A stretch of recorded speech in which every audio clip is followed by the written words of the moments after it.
大春，你敢不敢再赌一次？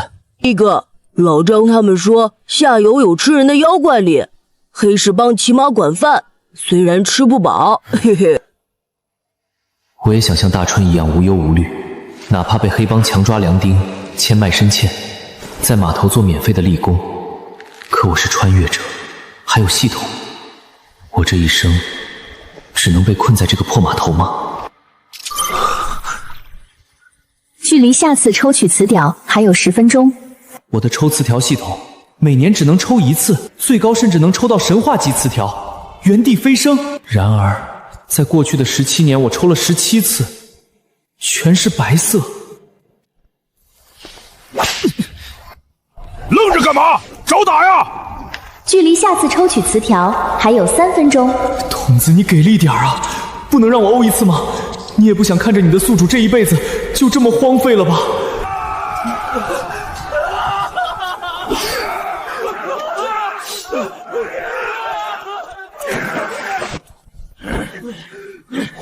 黑石帮不给工钱也就算了，经常打我也忍了，饭竟然也不让吃饱。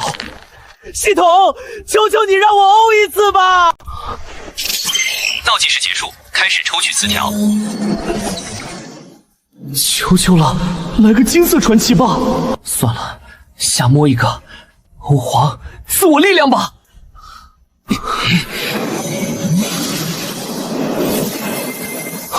灵彩，神话词典，0.001%的神话概率。等等，我还活着吧？没有消耗我的寿命换取幸运吧？模拟器冷彩神话，你拥有了模拟器的外挂。模拟中，你可以对模拟进程进行适度干预，其每年可以进行1次词条抽取。模拟结束后，继承全部词条、技艺、境界、功法、技艺，开始模拟吧。骚年，冷彩神话词条，这哪是神话？这尼玛开挂呀！从这个描述来看，只要我在模拟里活得够久，通过模拟增加抽取次数，总能抽出一个有用的词条，压榨我和大春的黑石帮，还有杀我亲人的一伙人。洗干净脖子等着吧，马上就要来找你们算账了。开始模拟。钱塘江上潮信来，今日方知我是我。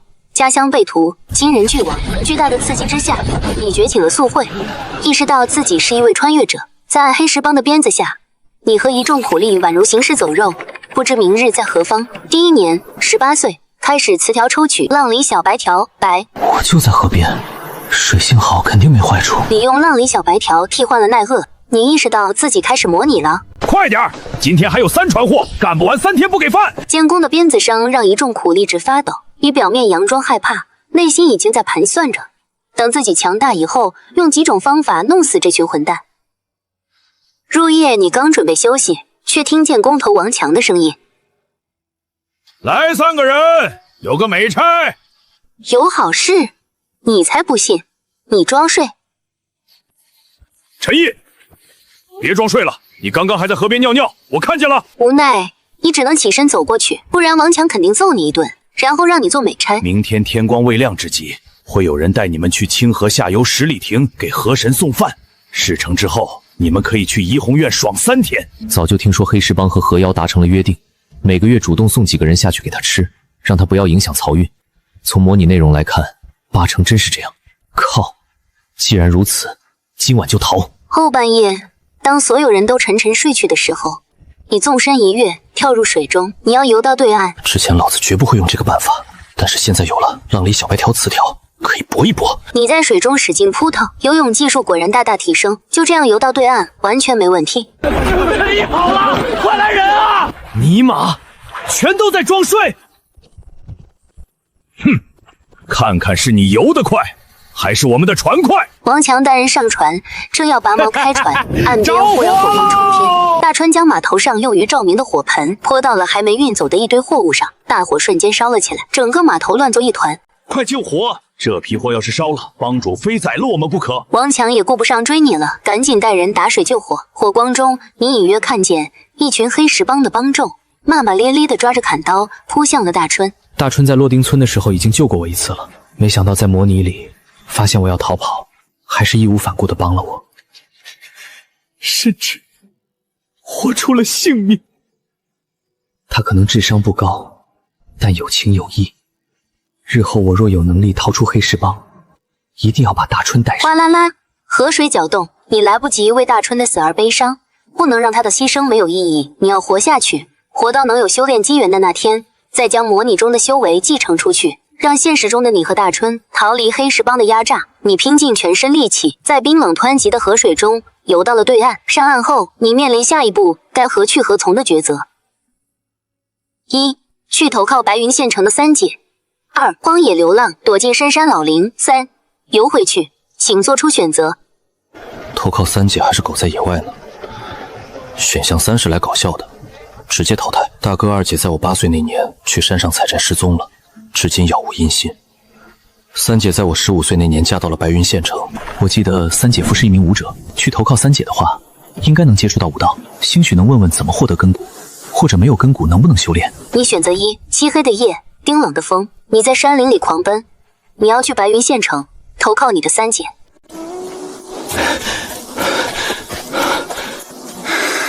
你一路逃命，远离黑石帮的追捕。再翻过一座山，就到白云县城了。忽然，一群人影从林子里窜出，堵住你的去路。你遭遇山贼了，领头的还是个女山贼，膀大腰圆，满脸横肉。此山是我栽，此树是我开。女侠，我没钱。女山贼把你里里外外都搜了一遍，好像还趁机占了你的便宜，多次对你实施攻击。果然是个穷鬼。不过你长得挺俊，我前夫刚死，你来的正好。把他带走。你被山贼们五花大绑扛到了山上，穿上新郎官的红衣服，盖上红盖头，坐在洞房里等着新娘来掀起你的头盖骨。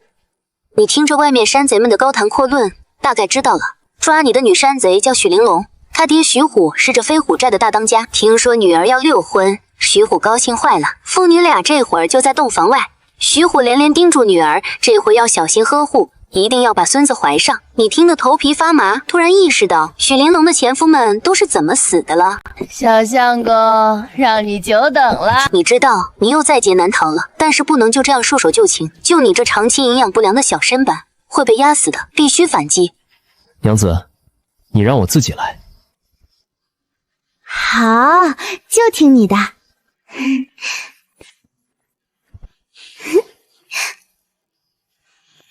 受苦了，师哥选错了路线，对不起了。许玲珑对你十分满意，严令整个寨子的山贼都不许欺负你。虽然晚上遭罪，但白天的日子过得还可以，大鱼大肉畅吃，美酒佳酿畅饮，不用做任何劳动，晒太阳就行了。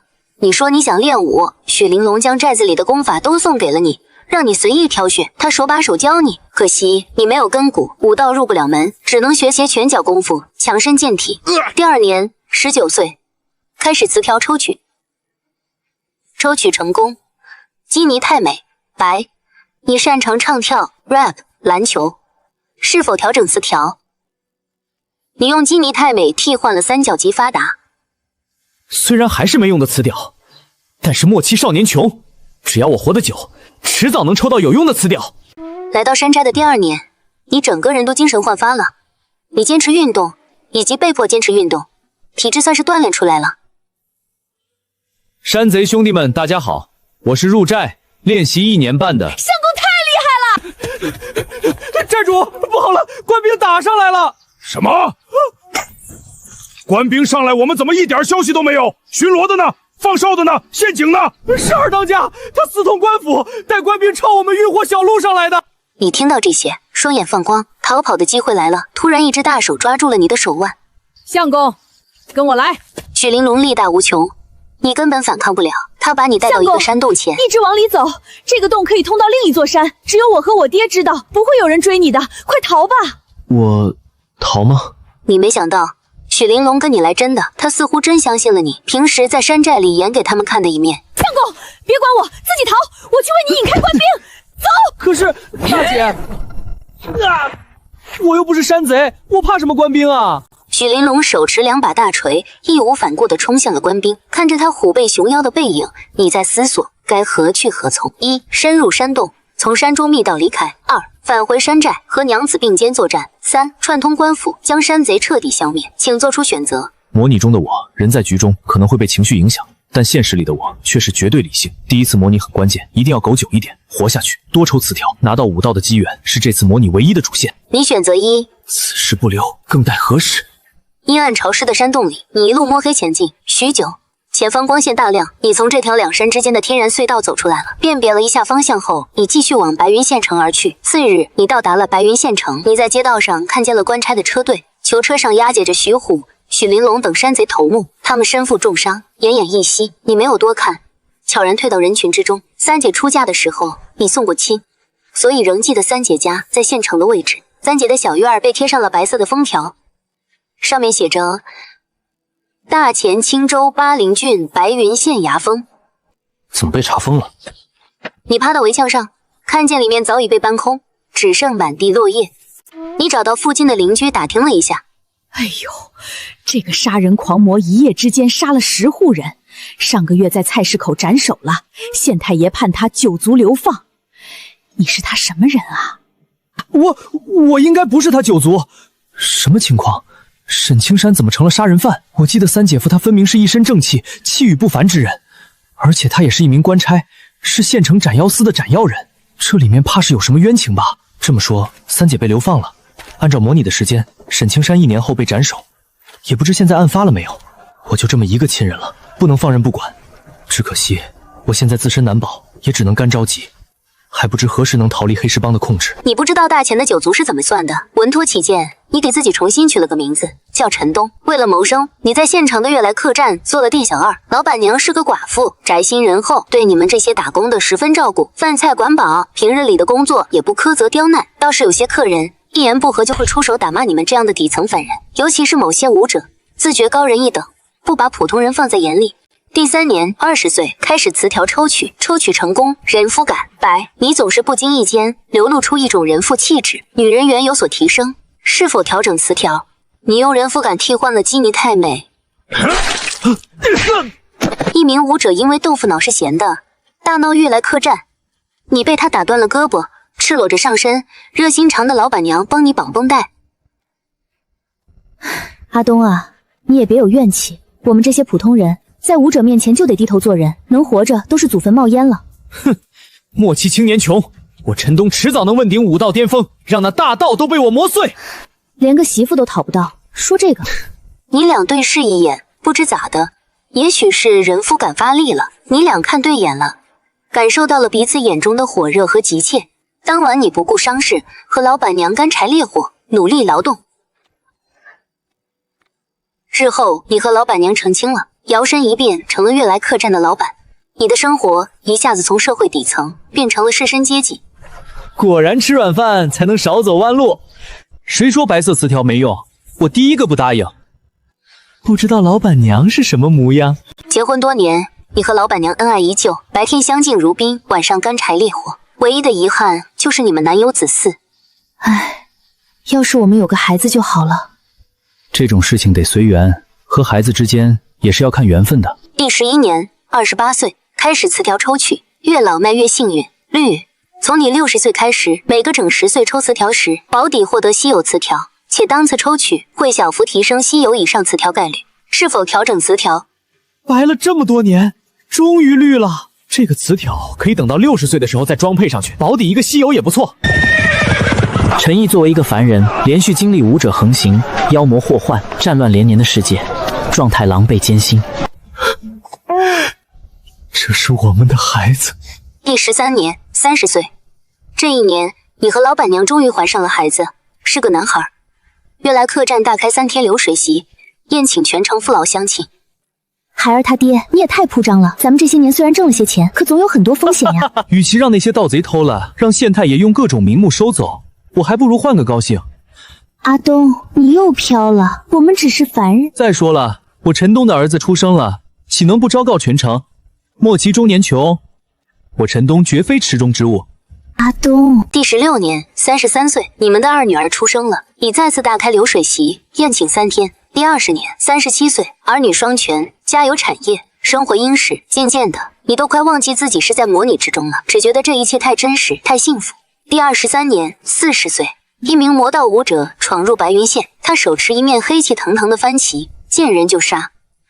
斩妖司的斩妖使被惊动，与他大战数日，终是拼着同归于尽，将他重伤。魔道武者遁走的时候，顺手杀了你的女儿，取走了她全部的精血。老板娘悲痛交加，一病不起，含恨离世。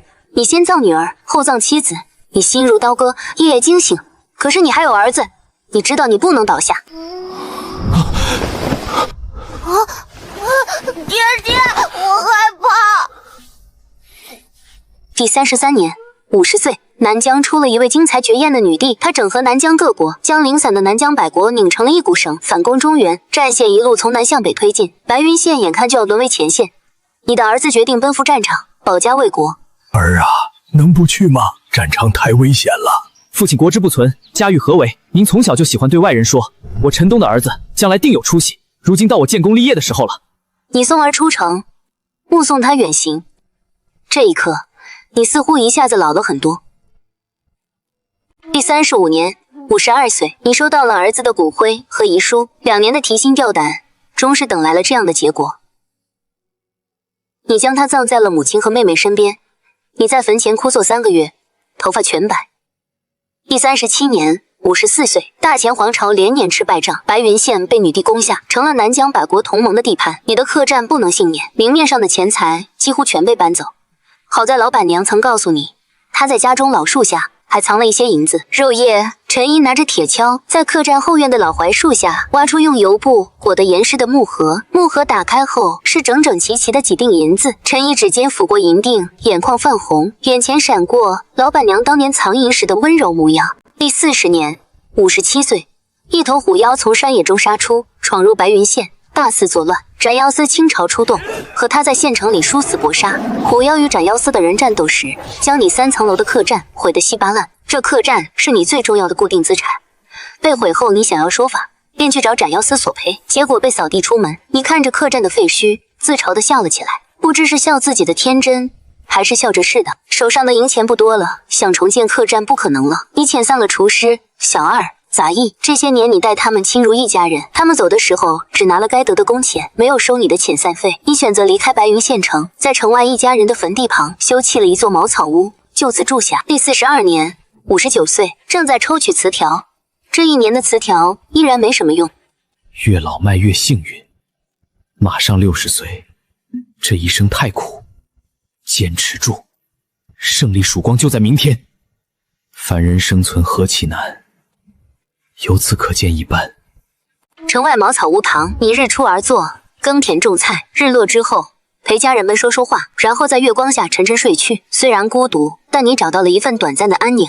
第43年，60岁，开始词条抽取，触发越老迈越幸运的宝底，抽取成功，低阶根骨绿，获得低阶根骨。骚年，有了这个词条，你就可以废柴逆袭了。是否调整词条？终于，模拟中的我太苦了，筒子都看不下去了，终于给了。你那早已因为亲人离世而沉寂的心，此刻终于跳动了起来。你没有忘记自己这次模拟的使命，你带着全部积蓄来到了县城的奔雷武馆。大爷，别开玩笑了，60岁学什么武啊？60岁，正是奋斗的年纪。我交钱，你们只干叫便是，学不学得会那是我自己的事儿。收一个老头当徒弟，挑战不小啊！但是对方给的实在太多了。武道就是修炼3气：血气、灵气、精气。待你练到能感应丹田内出现一热流，那便是你的血气超过了凡人的极限，可以在丹田储存了。这便是武道的第1个境——炼体境。炼体境共有9段，每一段都需将血气翻倍提升才能突破。无妨，待会儿模拟结束，这些记忆我都会继承下来。60岁才开始修炼，想来我也提升不了多少境界。不管怎样，根骨辞掉拿到了，下一次模拟就方便了。第43年，61岁，修炼1年，寸功未尽。陈大爷，算了吧，老迈的身体血会流失严重，岂有练武的道理？武馆里的师兄弟，还有县城里认识你的人，都在背后指指点点。他们说你不切实际，可你从不理会外人的非言非语，一心钻研和尝试。莫欺老年穷，我陈东一定能迈入武道。第52年，70岁，正在抽取词条，触发越老迈越幸运的宝底，抽取成功。努力必有收获。当你持之以恒的去做一件事，你一定会有收获，但不一定很多。是否调整词条？还得是稀有词表效果好。多亏了越老麦越幸运，不然以稀有词表0.9%的抽取率，他抽到死也很难再抽一个出来。不用说，这个词表肯定要用，而且会有很大帮助。练功10年，牛大胆的孙子都出生了，你依然每天坚持来奔雷武馆的演武场，勤奋刻苦，每天只练一门外功卯牛劲。10年了，血气虽有提升，但还是达不到武者的标准。一开始牛大胆还收你的学费，后来就算了。有你这个吉祥物在，奔雷武馆成了周边乡县很多人的打卡点，变相宣传了武馆。如今奔雷武馆馆主已是牛有钱人。各位学徒，你们看，这位就是60岁开始修炼武道，如今70岁依然没能迈入武道的陈东老爷爷。从陈老爷子身上，我们能看见什么？坚持恒心。哎，对，不管修炼武道能不能成功，都得迈出这一步。哪怕像他一样，70岁还在原地踏步，至少不后悔曾经努力过。师傅，我进入炼体境了。哎，对，陈老爷子60岁开始修炼武道，尚且能成功，你们这些13、14岁的孩子有什么不可以的？世上无难事，只怕有心人啊！陈大爷，其实我也听说过你的故事，当初悦来客栈饭菜的味道可是我们10里8乡很有名的。可惜啊，虽不知您为何一把年纪了还要折腾自己来我这儿练武，但是我祝您长命百岁，身体健康，以后武馆就是您的家，我给您开一间小舍，您就住下吧。你依然没忘记这一生的使命，多抽词调，多练武，模拟结束后继承的越多越好。你知道自己根骨低，而且年纪太大，修炼速度特别慢，所以不浪费时间学习武学，只练外功提升血气。第61年，79岁，武道入门后，你的修为缓慢提升，如今达到了炼体3段。这些年虽没经历妖魔、战乱、武者灾祸，但你的身体还是不受控制地滑向了衰败的深渊。一场突如其来的风寒令你偏瘫在床，没法再练功了。牛大胆也老了，武馆生意遭到了武道宗门的冲击，收不到徒弟，已经濒临倒闭。好在早年收徒赚了一些钱，他雇了下人照顾你的起居。今日他听说你状态不太好，连忙过来探望你。陈大爷，今天感觉怎么样呀？快死了。他眼底藏着一丝执念，只盼着自己能死慢点儿，把80岁的保底抽了。系统，别乱说，你可是要长命百岁的。大胆呀！活100岁哪有那么容易？我中年丧偶，白发人送黑发人，一辈子的营业毁于一旦，我这颗心早就千疮百孔了。陈大爷呀，人这一生，苦难的日子是主题，幸福的时光才是插曲呀。第62年，80岁，开始词条抽取，触发越老迈越幸运的保底，抽取成功。认真的一拳。绿，当你不使用武学，用拳脚普攻时，破坏力最高提升10倍，且不会因为反作用力骨折，但是每次会脱落一根头发。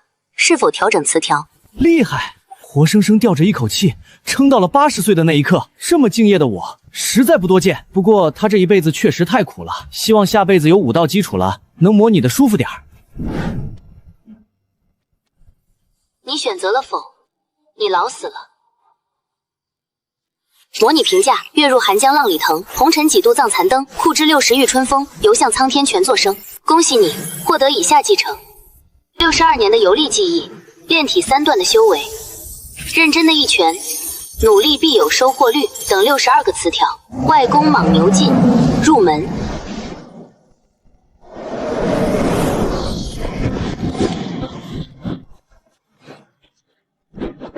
这就是武者的感觉吗？从凡人提升着炼体境，也是武道境界的提升。你可装备的词条数，各品这词条的概率跟着提升了。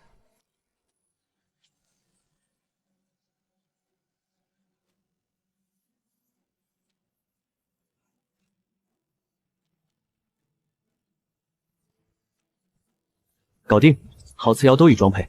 系统，我想知道下次模拟的开启方式。模拟冷却中，剩余1年，你可以选择完成以下指引任务，直接获得模拟机会。打不过就加入，展露武者修为，混入黑石帮，从而机会脱身。奖励：1，模拟次数加1；2，精品词条抽取次数乘1。精品词条的品质不一定高，但一定有正面效果。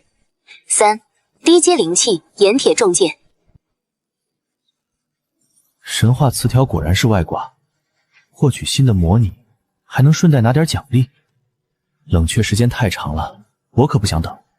再说指引任务的内容也符合我当下的情况。黑石帮内也有武者，若是直接跳河逃跑，对方乘船来追，我未必能逃得掉。更何况我不能丢下救命恩人大春不管，佯装加入黑石帮，然后找到合适的时机带大春一起离开。就这么办。妈的，天天馒头加稀粥，还吃不饱，还吃不饱！书生靠这些养不活，何况是我们这些苦力？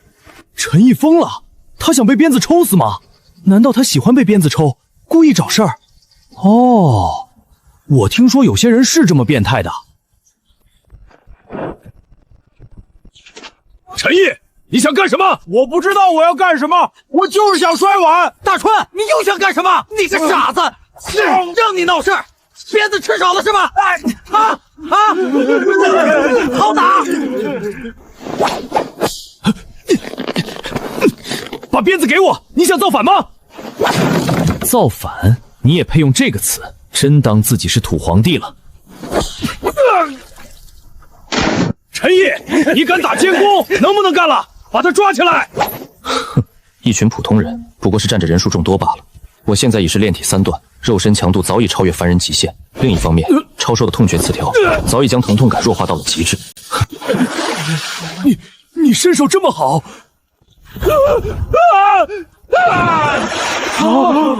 好你个陈毅，原来有2把刷子。今天不让你吃点苦头，你怕是不服管教了。什么情况？陈毅，你别疯！这里是我们黑石帮的地盘，你知道我们帮主是谁吗？那可是江湖人称黑血铁爪的13。我让你狗仗人势！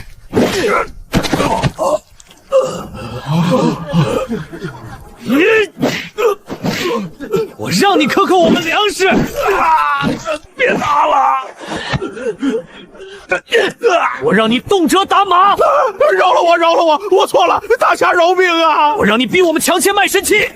这事儿我没干过啊，纯栽赃啊！栽赃你咋了？我砸死你！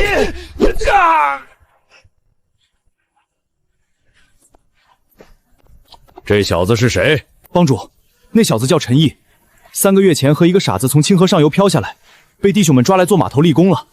老四，这陈毅看样子是个练家子，王强根本不是他的对手，你去跟他过过招，掂量掂量他到底有多少斤两。好嘞，老大！小子，你快把他打死了，跟我过过招。四当家可是堂堂武者，我岂是你的对手？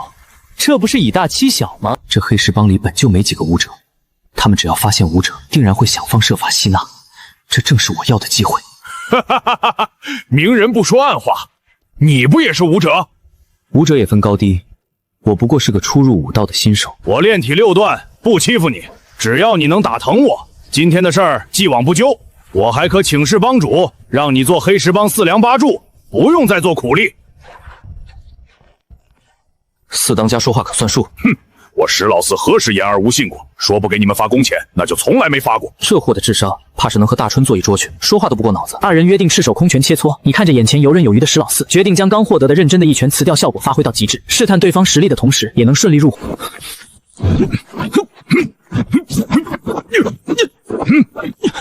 就这点程度吗？连我的衣角都碰不到啊！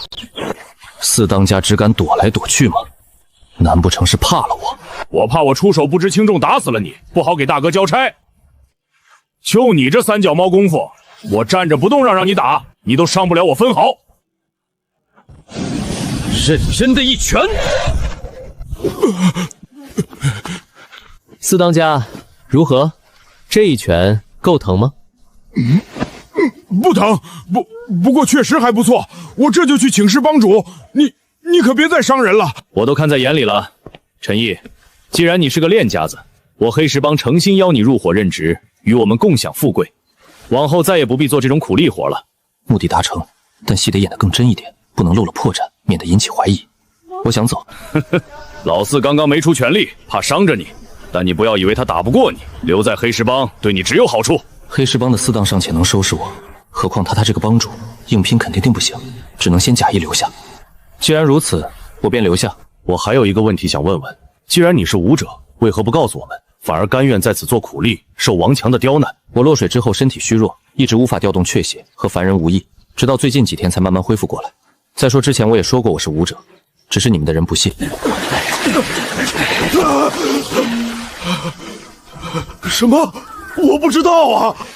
王强，你好大的胆子！帮主，我不知道，我真不知道啊！埋没人才，叫人家心里有了怨气。你这差事是怎么干的？把他丢下去喂鱼。是，帮主，饶了我，我真不知。黑帮就是黑帮，说翻脸就翻脸。我现在假意入侯，不过是想找机会带大春一起离开。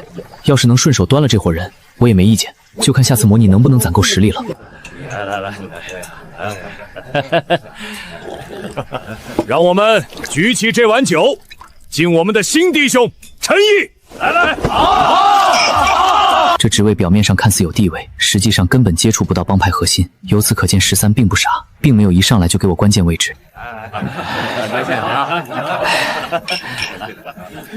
帮主，明天该给和珅送饭了。让王强去办吧。王强已经喂鱼了。哦，喝多了，忘了这茬。那就让老四今晚去码头上挑几个苦力吧。对了，我记得有个傻子，是不是？吃的还多，他必须去。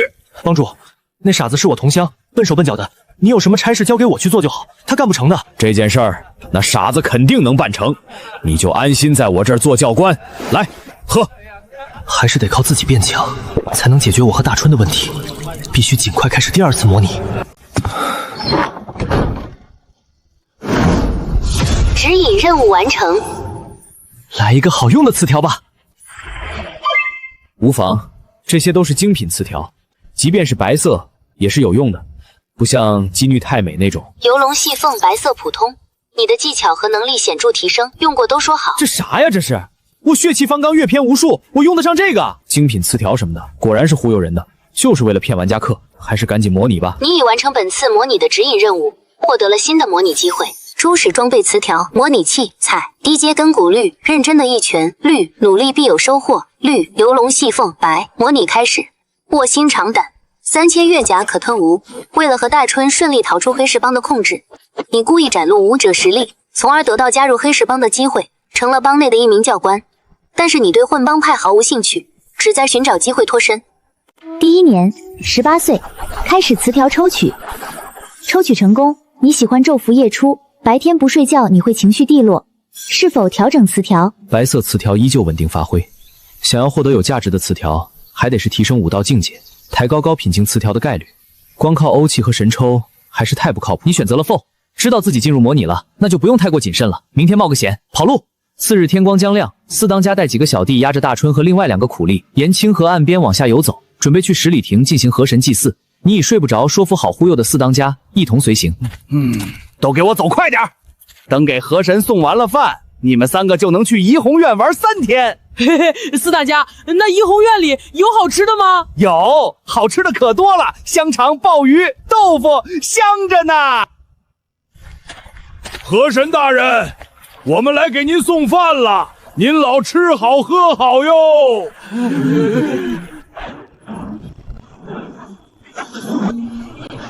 去你的吧！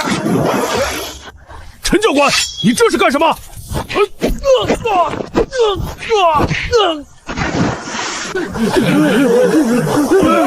陈毅，你竟然害我！等我杀完我扒了你的皮！还愣着干什么？跑啊！黑石帮真够意思，这次一口气送来7个人吗？好，合作真愉快。河神，弄错了，我们不是这个月的饭，岸边那几个人才是啊。哦，就这个罪匪往深我心呐。啥？我是黑石帮四当家呀，你老看清楚啊！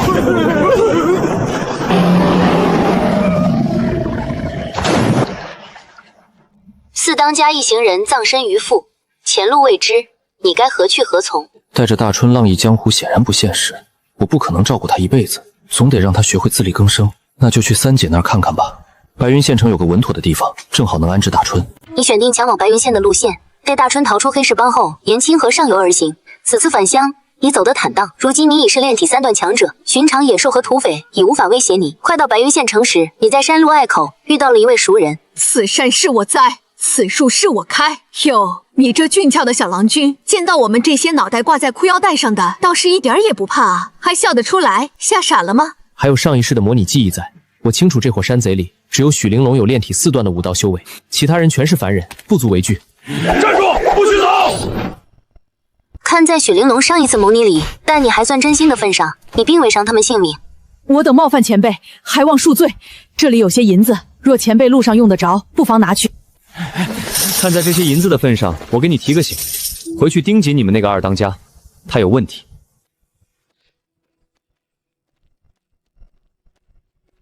这次没掉进山贼窝里，能比上一次更早到三姐家，应该能弄清楚三姐夫到底出了什么事。上一世模拟里，三姐夫沈青山竟然成了杀人狂魔，害得我被砍头，家被查封，亲人被流放，我到现在都摸不着头脑。三姐看人的眼光不至于这么差才对。次日，你带着大春抵达白云县城，顺利找到了三姐陈韵的家。万幸的是，这一次你看到的不是贴满封条的大门。四弟，真的是你！陈韵早已得知洛丁村被屠的惨剧。一直以为你和村民们一同惨死在屠刀之下，如今还能见到你活着站在眼前，他早已喜极而泣。大恩不言谢，谢谢你救了我四弟。若不是你，我在这世上连最后一个娘家亲人都没了。不用谢，陈毅是好人。入夜，三姐夫沈青山当差归来，看到安然无恙的你，眼眶也瞬间湿润。陈韵做了满满一桌子菜，庆祝你们一家团聚。四弟，感谢上苍，让你平安归来。往后我和你姐，三姐夫无需多言，来干，千言万语都在酒里。第二天，你带着大春来到了悦来客栈，这里是你上一世经营了一辈子的地方。客官里面请，打尖儿还是住店啊？老板娘，我想介绍我兄弟来给你当杂役。他虽然性子憨直，复杂的活计做不了，但他有一把子力气，重活都能放心交给他。我梅三娘虽是个热心肠，但如果脑袋瓜不灵光，怕是店里的活计也应付不了。他不要工钱，管他吃饱就行。哎呦，你这么说，我要是不招他来做事儿，都有些良心不安了。行，这兄弟我留下了。我早就知道梅三娘人品靠得住，肯定不会亏待大春，把他安置在悦来客栈，再合适不过了。从悦来客栈出来，你独自走在回三姐家的路上，一头受惊的马匹突然疯了一般，从街角冲了出来，直直朝着你冲撞来。烈马，大侠威武，太厉害了！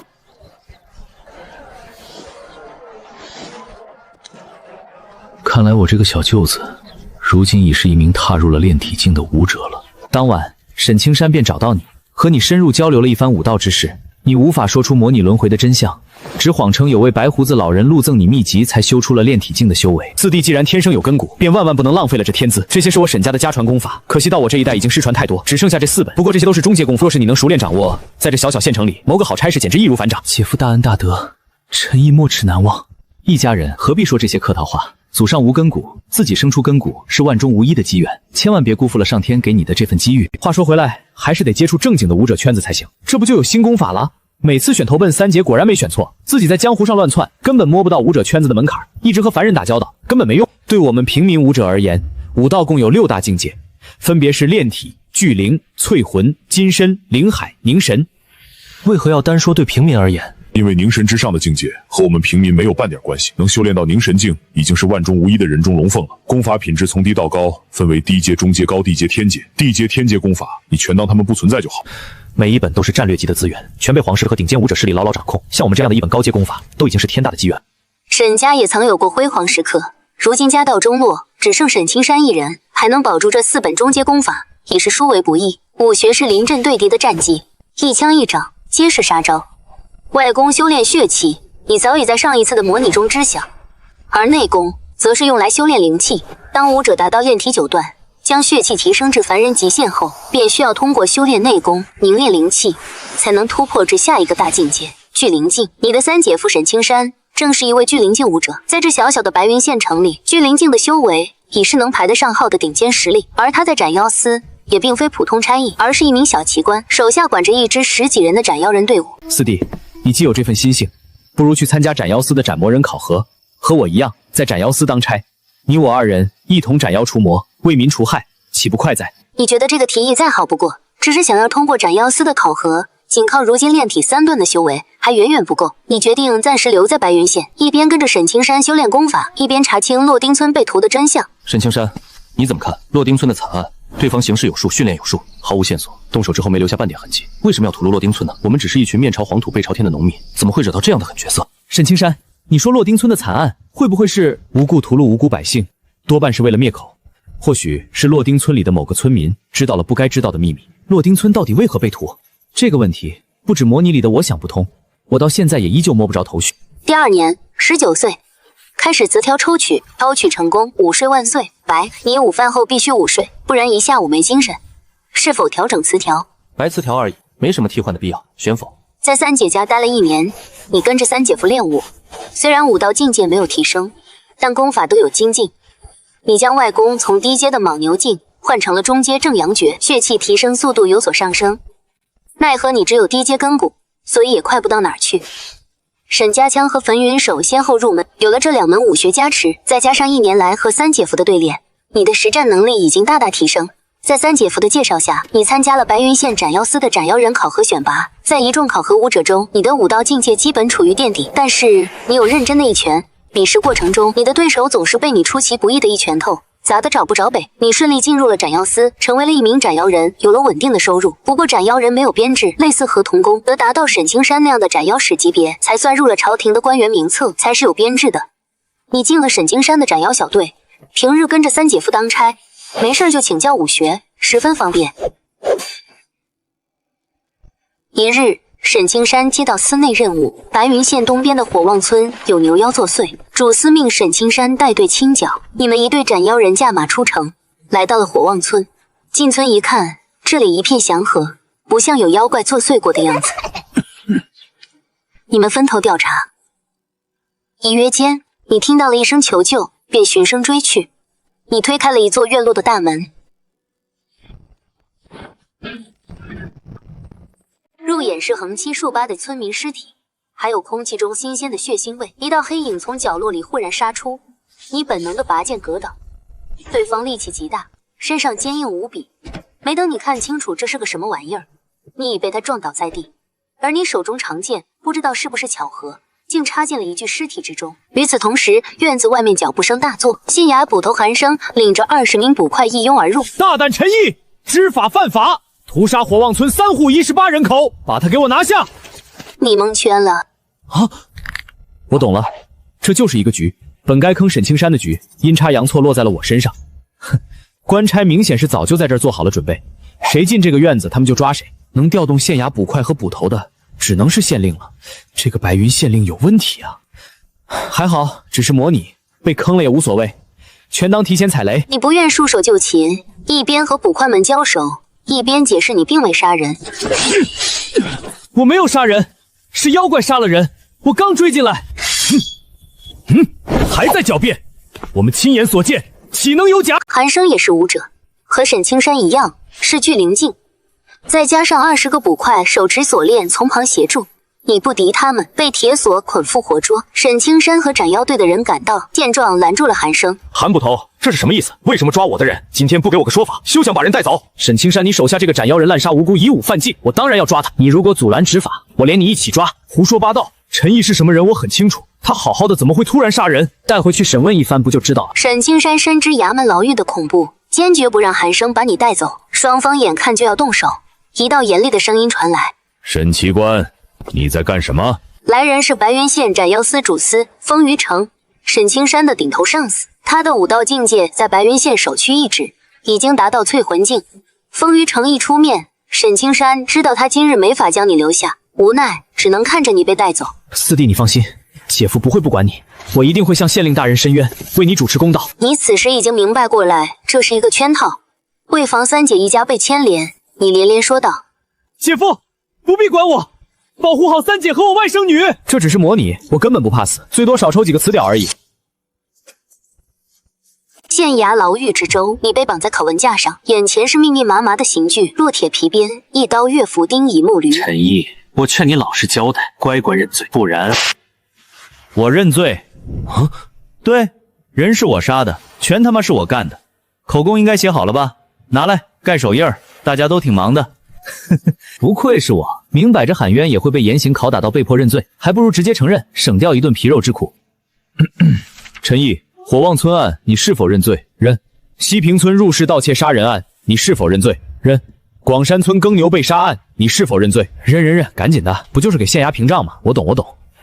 你安了手印后，韩生也没了脾气，把你放回了大牢。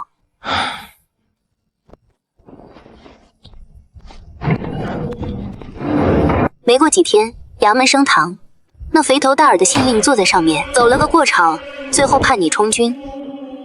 发配充军，判你个充军3000里，退堂。充军？正常情况肯定是砍头的，就像上次模拟里的沈青山，怎么会改判充军？近年和南疆那边战事紧张，官家大发圣恩，凡是死罪情有可原的，皆可改判充军。想来是我一口气给这县太爷平了这么多悬案烂账，所以才算情有可原了吧？上路这天，一对钢钩灵器插进了你的琵琶骨，封锁了你血气的运转，令你发挥不出多少武力。陈月和沈青山带着他们的女儿来送行。该走了，别耽误时间。三姐笑脸盈盈地走上去，给这俩衙役塞了一些银子。2位官爷，不妨去喝点小酒，暖暖身子再出发，也不迟哈。别说太多话啊。是。看着三姐对俩小官差卑躬屈膝的样子，你心里很不是滋味。是姐夫无能，救不了你。陈韵已经控制不住眼泪了。四弟，你姐夫也尽力了，只能改成充军。你这才知道，没有死刑是因为沈青山在外面的走动。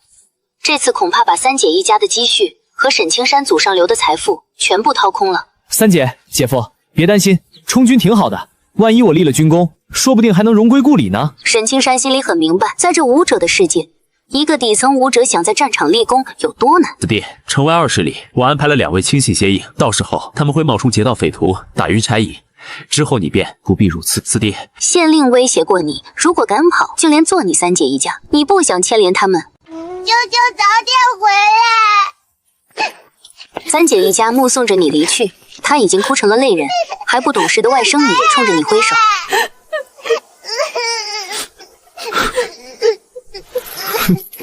第3年，20岁，开始词条抽取。抽取成功，过目不忘。子，你拥有超级记忆力，你的所见所闻都会牢牢记住。是否调整词条？哟，1%概率的紫色史诗词条就这么水灵灵的抽到了，我挺欧啊。仔细一想，也对，0.001%的神话词条都能抽出来，1%还不是洒水。过目不忘这个词条必须换上。想靠武力在战场上立功，得比拼武道实力。我现在的水平显然不够看，可如果有异于常人的记忆力，说不定会被重用。该死的县令，等老子立功为将，回去砍了你丫的！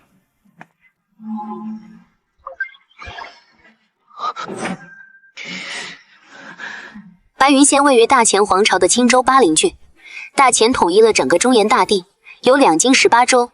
青州以南便是苏州，位于苏州最南端的镇南边军是你此行的目的地。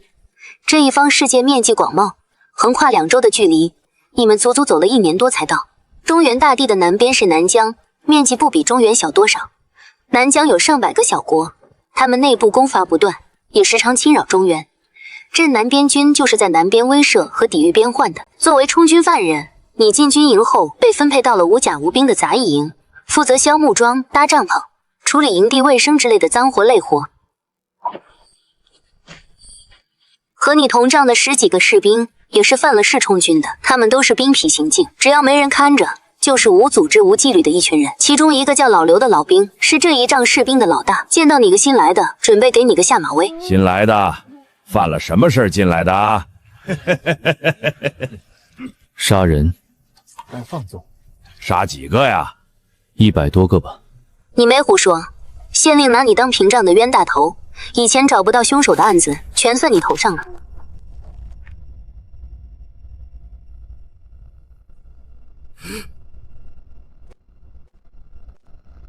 陈老大，你不知道，南边到了冬天也冷，这帮管军需的混蛋层层盘剥，发给我们的棉被里面摸不到几块棉花，你多盖一床省得冷。老刘老大，我这什么老大？现在我是老二，你和二牛盖一床，晚上一起躺，还能互相取暖。被强行拿走被子的那哥们儿一脸苦相。我反正行的嘛。见状，你觉得自己晚上睡觉得小心背后，不怕战友背后捅刀，就怕那不是刀。第4年，21岁，凭借县衙判决文书里那杀了100多人的官方背书，杂役营里的士兵都知道你是个狠人。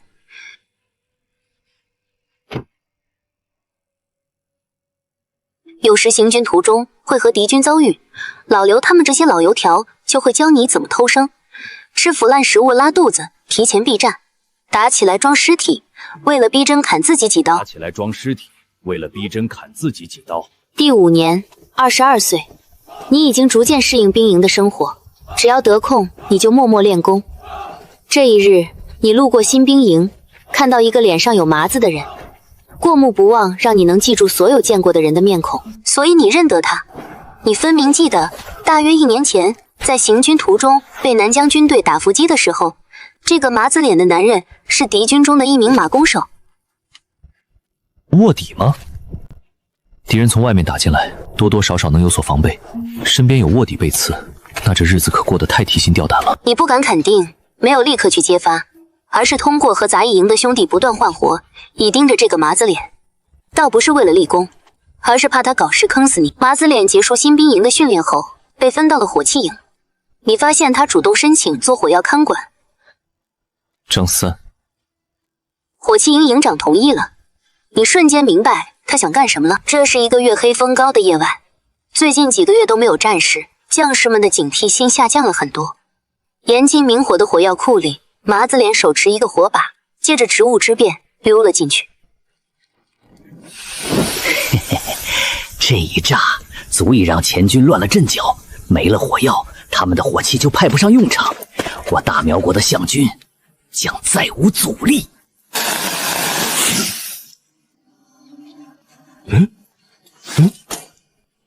你是不是在疑惑怎么还不爆炸？把这个奸细给我拿下！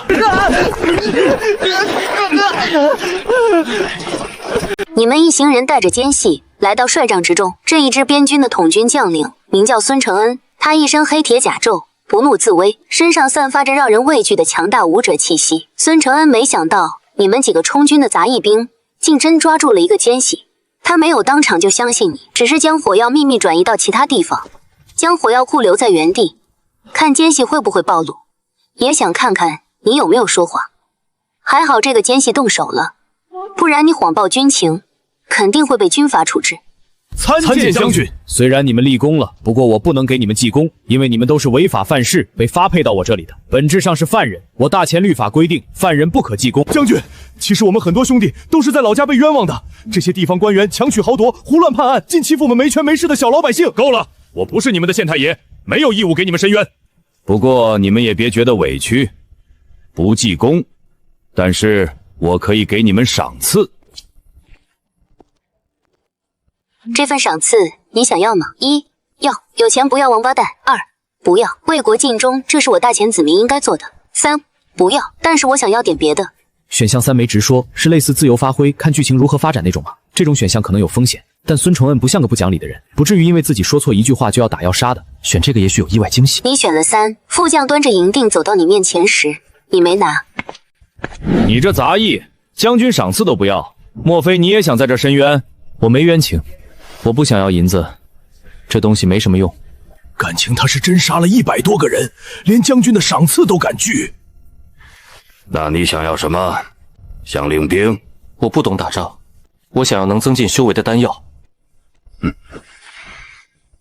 在军营待了几年，你知道军需中不只有吃喝用度，还有修炼资源。在这个世界，军队里的精兵都是武者，他们一边当兵一边修炼，给他们提供修炼资源是军饷的一部分。炼体3段，你2年来都没怎么进阶，应该只有低阶根骨吧？将军怎么知道我2年来没提升？一个做杂役的武者，我当然要关注。万一你也是个奸细呢？你知道孙承恩是凝神境武者，武者到了这个境界，会拥有神识，能探测他人的修为。将军安心，我虽是犯人，但来历清白，纯种大前人。这些年卖国贼我见多了，一个1年前在你面前一闪而过，混在几百个人当中的小兵，你是如何记得他的？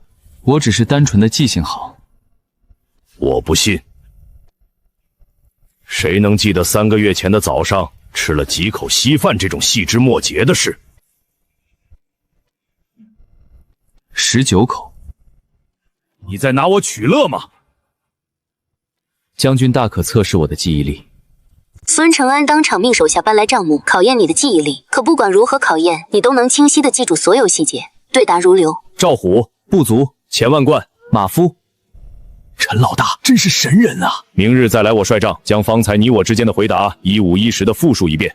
是。就算隔一夜，你不会让他们失望。过目不忘可是史诗词条。那必须的。史诗词图的含金量可不是闹着玩的。次日，孙承恩终于相信你天赋异禀，天生拥有超级记忆力。如此良才，放你在杂役营里浪费了，不如留在我军中做个参军。我虽不能给你记功，但可以将你所有的功劳和付出都换成你想要的丹药和晶石。五行晶石类似修仙世界中的灵石，武者能直接吸收里面的天地精华，增进修为或补充3气，是最宝贵的能源资源。属下遵命，能有源源不断的丹药和晶石辅助修炼，属下求之不得。陈毅，你只有低阶根骨，即便靠着丹药和晶石催生修为，这一生能达到的高处也很有限。而且军中给的丹药品质较低，吃多了对身体绝无好处。为何执着于修炼一道呢？将军，人这一生都有为之拼命的事情，明知不可为，亦要为之。我陈毅也不例外。你也很清楚，努力必有收获，只能给你一个兜底，让你的付出不至于一点收获没有。死之前多抽几个词条，万一又欧了呢？没错，苟住才是王道，多活1年多抽一次词表，指不定下次就出史诗级词表了。在接下来的模拟中，陈毅在军营中混得风生水起，过目不忘词条让他成了全军的香饽饽。他就像一个能整理情报的强大数据库，但凡遇到点问题，孙承恩都会去咨询陈毅。在军营里，陈毅俨然是1人之下，万人之上，连带着老刘他们这些杂役兵也跟着鸡犬升天，无人敢惹。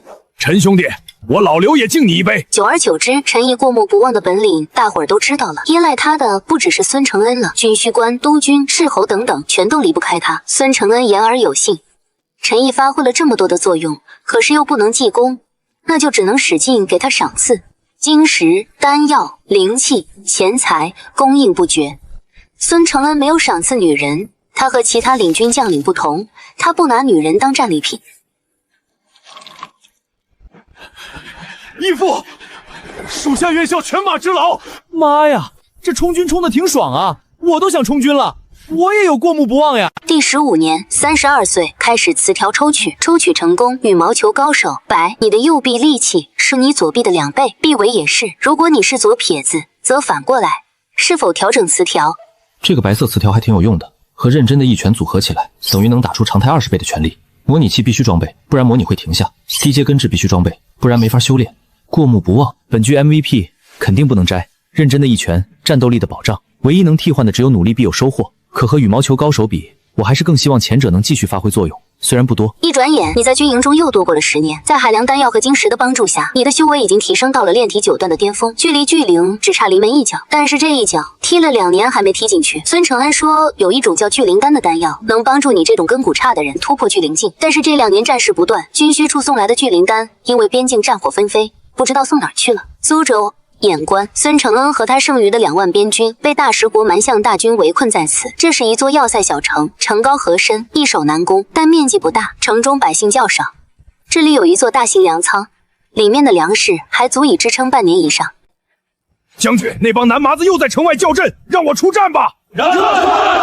你要去就一个人去，我不拦着你，别带兄弟们去。不是将军，这大石象军手持15米长灵气巨枪，胯下6米高的蛮象异兽，虽只有数百骑，但足以和我们几万步兵对冲。将士们在他们手上吃的亏还不多吗？这几日在城墙下溜达的象兵变少了，即便有过来骂街的，那些蛮象看着也有些萎靡不振。我估计这些异兽可能适应不了中原的气候，染了疾病。但是也要当心，这是诱敌之计。大鄂的军队现在深入我们苏州腹地，后勤线拉得非常长，只要我们坚守不住，出报！下发金牌谕令，是令苏边军统领孙承恩立刻出城迎战大鄂军，收复失地。这已经是第10道催促我们出战的金牌了。皇帝怎么回事？光知道催我们出战，一点援军也没看见呀！奸臣当道，蒙蔽圣听。陛下恐怕以为苏州丢了10几座城，是我们边军怯战故意放的。昏君！孙承恩再一次抗旨不遵，他陷入了两难境地，要做忠臣，又不能眼看着手下弟兄出去送死。明明是功力深厚、正值壮年的武者，头上却爬上了白色的发丝。孙承恩的两难境地终于在2个月后，朝廷的钦差大臣到达兖关后结束了。外面围城的敌军一听钦差大臣是来催孙承恩出城迎战，当场8抬大轿把他送了进来，还加送锦衣玉食。钦差大臣宣读圣旨，命令孙承恩若是再不出战，将问罪处斩。事已至此，孙承恩无他路可走。入夜，书房内，你和孙承恩的副将以及几位亲信被他叫了过去。明日开南门，我自领悬赏万户侯取我，只要我出现，敌军一定会蜂拥而来。届时，其余将士扮作百姓，和关内百姓一起从北门离开。将军，皇帝逼你去送死，还效忠他做甚？反了吧！反了吧，将军！将军您比那狗皇帝英明百倍，这皇帝之位你怎的就做不得？风水轮流转，愿誓死追随将军。哼，陈参军怎么不说话？因为我知道将军的秉性，宁死不做反贼。在这个武者的世界，简直是地狱级别。最顶尖的武者势力正是大前皇室，没有顶尖实力，根本不可能成事。但是将军，就算不造反，也没必要明知必死也要出战，还有其他路可走。不必说了，将那钦差役已决。将军，我记得你曾说过，有些事明知不可为也要为之。半夜，你思绪万千，难以入睡。孙承恩是一个让你敬佩的人，他兵法娴熟，用兵如神，以8万的牺牲挡住了大食国100万大军的攻势。但明日就是这位英雄将领落幕的时刻，今夜你无法安睡。李二狗，吃了吗？好嘞，好嘞，今晚还有酒喝呢。赵铁蛋儿，上次的箭伤好些了吗？伤没好别喝酒呀。宋瓜，又赌钱呢？让将军知道了，非得打你80军棍不可。你走着走着，看到不远处一群士兵围在一个大火堆旁，伏在几张桌子上低头抄抄写写。定睛一看，正是孙承恩的亲兵，个个都是金身以上境界的武道高手。真是太阳打西边出来了，大半夜的不喝酒睡觉，居然在写字。他们不是在练字，是在誊抄各自的家传功法。这些人家里要么没有后人，要么后人没有根骨。为了避免死后家传功法失传，他们决定今晚每人各抄一份带在身上。明日一战，只要有一个人活着，就负责将其他人的功法传承下去。虽说家传功法不外传，但我等沙场兄弟比亲兄弟还亲，互相学习传承，一点也不碍事儿。其实何必这么麻烦？而且万一，我是说万一你们都没活下来，今晚通宵抄写也白抄了。这样吧，我帮你们把这些功法给记住，如果我能活下来，我就开个武馆，将你们的家传功法发扬光大，如何？哎呀，怎么把陈参军的神仙脑子给忘记了？他看一眼就能记住了。得到众人的允许后，你没费多少时间，就把30-40本涵盖外功、内功、心法、武学的功法、剑术记在了脑中。我都记住了，定不负所托。次日，南门洞开，孙承恩身着将军甲，手持2丈矛，身下红鬃烈马，身后800亲兵。尔等要战便战，勿伤我城中百姓一人。孙承恩身后的800亲兵跟着将军悍不畏死的冲杀，大破敌军阵型，扰乱了对方的围城部署。围城的大食军见状，纷纷向城南聚拢，誓要取下他的首级。北门的防守瞬间变得空虚。陈参军，我们现在已经出城了，下一步呢？军官们沉默，士兵们瞬间明白了孙承恩的真正用意。将军让他们出城，只是为了让他们逃命，根本没有什么下一步计划。好，我李二狗这辈子居然能叫一个大将军为我殿后，哈哈哈！回老家说了也没人信啊，那就不回去了。将军不走，我们也不会走。弟兄们，不准回去！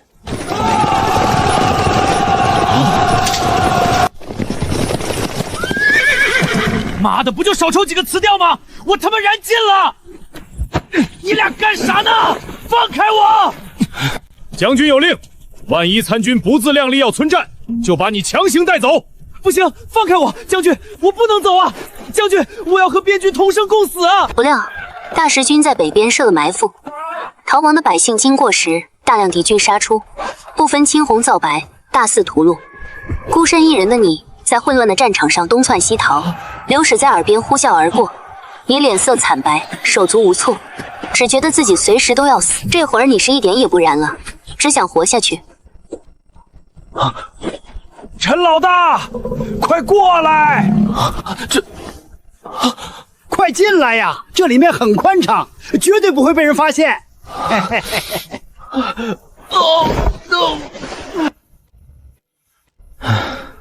嗨，你又受苦了。第16年，33岁，正在抽取词条，抽取成功。蜘蛛感应绿，当危险靠近的时候，你会汗毛倒立，起一身鸡皮疙瘩。是否调整词条？这个挺有用的。反正境界卡在了淬体巅峰，哪怕一直修炼，靠自己突破巨灵境也很难。不如先把努力必有收获换下，用蜘蛛感应。你用蜘蛛感应替换了努力必有收获。凭借蜘蛛感应，多次对危险做出提前感知。你和老刘在战场上捡了一条命。这一战，苏州边军全军覆没，眼观百姓无一幸免。孙承恩倒下后，大食军队再无绊脚石，一路长驱直入，连下苏州31城，完全攻占益州。可笑的是，朝廷依然认为是孙承恩的边军阻敌不力，导致小小的南疆蛮人竟能占领中原一州。你以后要以姓埋名，我只是个小人物，不一定有人记得。可你在边军里太有名了，让朝廷知道你还活着，一定会捉拿你。我想找个宗门拜拜，看能不能收我做个大灵徒弟，然后赏我一颗聚灵丹。我听孙承恩说过，大陆上的武道宗门不参与战争和政治，半人身份影响应该不大。你还想着突破聚灵境？不是我说，这玩意儿也是看气运的。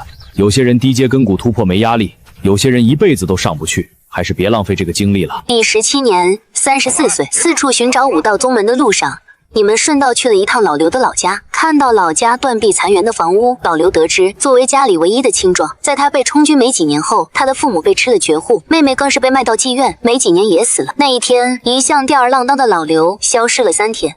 你们听说了吗？皇上到现在还认为孙承恩没死，不知道躲在哪儿避战，还下了海捕文书，要护龙司满天下抓一个死人。何止啊！自从大然国拿下苏州、南疆各国、西凉3大王朝、北境诸部全都蠢蠢欲动，都想来中原分一杯羹。大前皇帝一看3面开战顶不住，居然决定把百花公主下嫁大食国王，再割让苏州的土地求和，真是把祖宗的脸都丢尽了。摔得好，茶水免单，凡食客因朝廷丧权辱国而气愤摔碗，统统免单。是咱们大钱的人，怎么就打起咱们大钱的百姓来了？这大钱啊，就像这些被摔碎的碗，烂了。值此家国飘摇之际，你将何去何从？前面说过，这个世界造反必败，更何况我这个小卡拉咪，所以1不能选，选择3比较稳，能活更久的几率更大。但选择2，说不定有机会得到聚灵丹，没有冒险精神，怎么能成功呢？我选择2。你选择了2，孙承恩的死已经令你对朝廷彻底失望，所以你不再关心大钱将走向何方，今后你只想尽量活得久一点，多抽词条，以及找到一个愿意收留你、给你聚灵丹的武道宗门。陈老大，我没有家和亲人了。以后我想跟着你，可以吗？也好。第18年，35岁，你已经拜访过一些小宗门，但都吃了闭门羹。这已经是你今年第4次遇到屠村，你们走到哪儿，他们就杀到哪儿。可奇怪的是，无论是在村民们还活着的时候，还是死了，蜘蛛感应都不曾有过反应。陈老大，我们赶紧走吧，万一凶手还在附近。走吧，这些人，命不好。我的亲人也是被一伙神秘人屠村的，难道屠洛丁村的和今年碰上的这些屠村凶手是同一伙人？第23年，40岁，你依然没有放弃拜师，但是随着年龄越来越大，在军营期间，炫丹药炫太多的后遗症开始浮现，令你时常咳嗽。你必须每日勤加修炼，才能抵御血气的降低。老刘啊，这次要是还不行，我想回老家歇歇了。正好这一带离白云县也不算太远，我还有点积蓄，开个吴刚年将军签兵们交代我的事情完成。这几年在外面东奔西走的，着实有些累啊。陈老大，你去哪儿我就去哪儿，开武馆我就给你当扫地大爷。怎么会？村民是凡人，恶人要屠他们很容易。可这凌风阁就算不是什么大势力，怎么也被屠了？哪有这么巧的事？你走到哪儿，屠杀就跟到哪儿。可为何蜘蛛感应始终不发酵呢？这是什么拉卡的稀有私用？陈老大，你快来，你看这是不是聚灵丹？是的，这是聚灵丹。太好了，你我一人一颗。没想到我这辈子也有机会到聚灵境呢。看上去要突破了，一旦突破聚灵境，等模拟结束，现实中的自己也将成为聚灵境武者。这小小的黑石帮最厉害的帮主，也不过炼体9段。聚灵境在这里就是降维打击，到时候我想走就走，想来就来，7进7出都行。黑石帮，你们的末日要到了！呵呵。随着药力的逐渐化解，你的体内开始浮现第一缕灵气，成功了！你成功突破至聚灵境，高品质词条抽取概率提升，可装备词条数加2。老刘，你怎么认识聚灵丹？我可没跟你说过聚灵丹是什么模样。你在军中有人跟你说过吗？你，我不认识聚灵丹，但是我可以问他们。是你屠了凌风阁，也是你屠了我们经过的那些村子。正是。不对，你哪有这种实力？曾经没有，直到6年前，我得到了这个。在第一次模拟中，同样是这一年，在我40岁的时候，万魂幡，白云县有一位手持万魂幡的魔道武者，在县城大肆屠戮，还害死了我的女儿。说不定真是同一个人。哦，陈老大，你也认识这宝贝？果然是宝物，名气就是大。那些村民，他们那么热情地招待我们，还有那些孩子，你怎么下得去？只要能供养万魂幡，万魂幡就会反哺我修为。我这么差的资质，短短6年就达到了淬魂境。若是正常修炼，怎么可能？这可真是个好宝贝。别傻了，看看你凹陷的脸颊，他不是在反哺你，他在利用你，这是个邪物，快把它丢掉。那又怎么样？变强不需要付出代价吗？这是什么破世道？我遵纪守法，那些当官的拿我顶罪，害我充军。我的家人善良敦厚，被那些恶民吃了绝户。你敬佩的孙承德将军又如何呢？还不是被逼死了？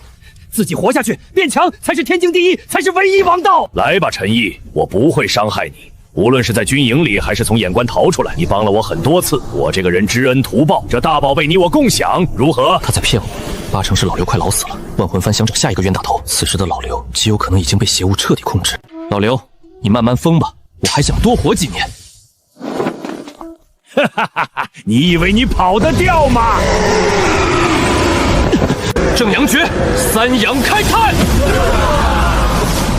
陈毅，你跑不了。看来这把只能到这儿了。大胆魔头，休要再伤人！3将军18门派，今日便要替天行道，诛杀你这魔头！诸位道友，定要销毁这万魂幡，不能让他再祸害人间！杀！追！绝不能让他跑了！这还有个活口，他被万魂符正面吸食了元气，活不了了。我们快去追魔头吧！呀，是恩公，师傅，让我照顾他吧。你自便吧。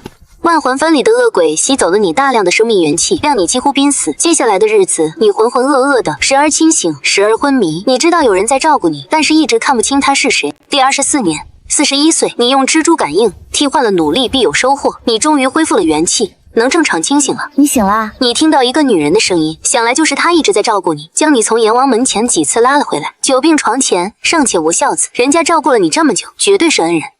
恩公在上，请受。雪玲珑，太好了，恩公醒了，你终于醒了！别跳了，别跳了，屋子要塌了！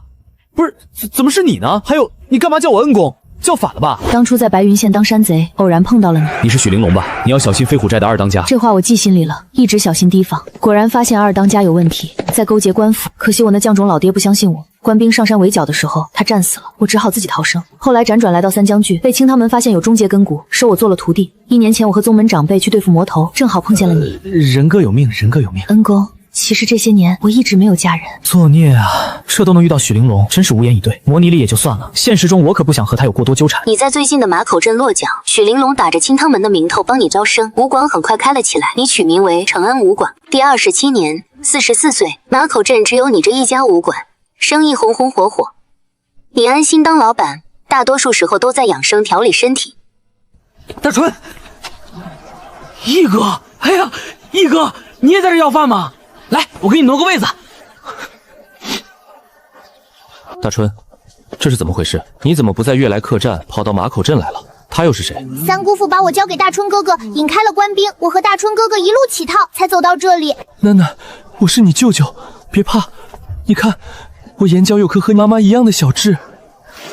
县衙，我迟早要你们血债血偿。第28年，45岁，正在抽取词条，抽取成功。有妖气，律，凡妖所过，必留妖气。妖气在你眼前可视化，是否调整词条？这个有用，装上，能看见妖气，以后就能避开很多妖患了。你装备了有妖气词条。第29年，46岁，正在抽取词条，抽取成功。姜还是老的辣子，你的修炼速度、肉身强度、血气等等不会随着身体衰老而衰减，且越老修炼速度越快，最高可以提升5倍。是否调整词条？又出货了，史诗现在装上正好。模拟里的我因为单独和万魂幡已经提前衰老了。你用姜还是老的辣替换了认真的一拳。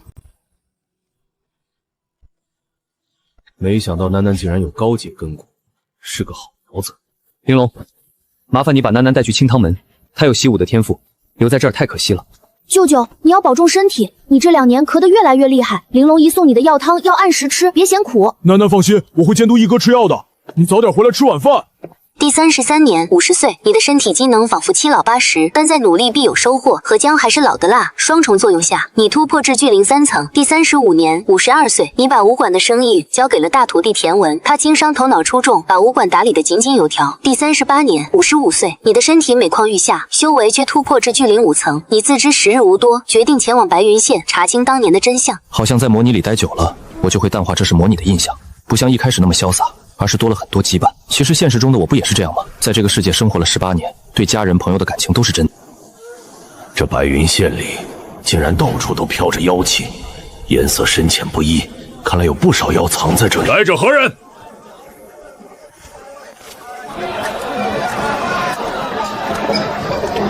听说这里以前的老板娘人很好，怎么换人了？哎，别提了，10几年前有个魔头拿着万魂幡在县里大肆杀戮，老板娘的女儿也被害死了。老板娘伤心过度，没多久就郁郁而终了。站住！干什么呢？有人闯衙门，快拦住他！羽毛球高手和认真的一拳叠加，打出常态20倍的全力。快去虎龙寺，请主司大人！等着！放了县令，大胆狂徒，不怕护龙司诛你9族吗？县太爷，别来无恙。我们认识吗？我不认识你，但是我认识你爹。没想到县令还能世袭，你们这一家到底走了多少关系？什么走关系？我是凭本事科举高中的。行了。别废话了，我今天来只是想查2个老案子。30多年前，有个叫陈毅的斩妖人被你老爹判了充军，还有一个叫沈青山的斩妖司奇官被你老爹判了杀人罪。只要你实话实说，我可以不杀你。我爹断案严明，从未冤枉人。我说是冤枉的，真凶给钱，我们找人顶罪。不对，你没说实话，找人顶罪很正常，但是算计一个斩妖使和一个小奇官，你爹怕是肥油进了脑子。说真正的原因是什么？老壮士饶命啊！我说那个陈毅是个误会，本来火旺村的案子就是想丢给沈青山的，没想到被他撞上了。后来我爹又筹划了一下，沈青山终于上套了。一直算计他是因为沈青山在查衙门的一些命案，那些命案其实都是妖干的。什么妖杀的人？那我们之前抓的都是冤枉的，县太爷为什么要帮妖啊？把妖杀人的案子冤枉给人，为什么？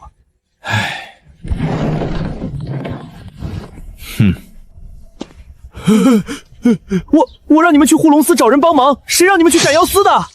嘴巴不牢的东西。你不懂阵法，但从笼罩整个县衙的光幕来看，他已经把这里彻底封锁，任何人都进出不得。你们知道了不该知道的，今天全都得死。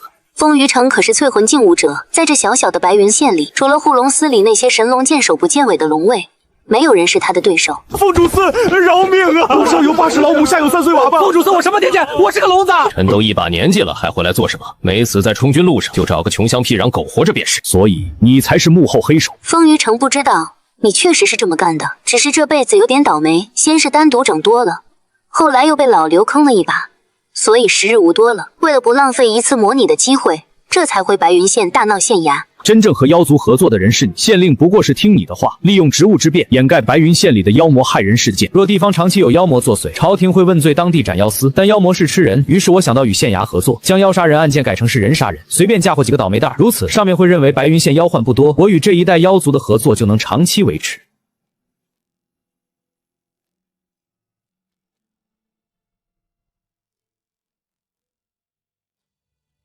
你想起了一些细节，当初在火旺村，你中了圈套，捕快们要抓你的时候，风余城也出现在了那里。正是因为风余城出面，沈青山才无法将你留下。眼看着你被官差带走，沈青山发现了这些命案的猫腻，一直在调查。风余城和县令便设计陷害他，只是在这一次模拟中，让你误打误撞栽进去了。你被充军后没多久，他们再次算计沈青山，引发了沈青山的反抗和后面大春带沈思清流浪的事。原来如此，这下我都明白了。小小的白云县竟然水这么深，贪官恶吏妖魔3方竟然串通在一起，拿白云县的老百姓当自助餐呢。这件事很重要，等模拟结束后，我必须去告知三界府，让他收手，免得被封进来看是来得及的。县令和风余城算沈青山是在1年多以后，这会儿的沈青山可能还没涉足这趟浑水。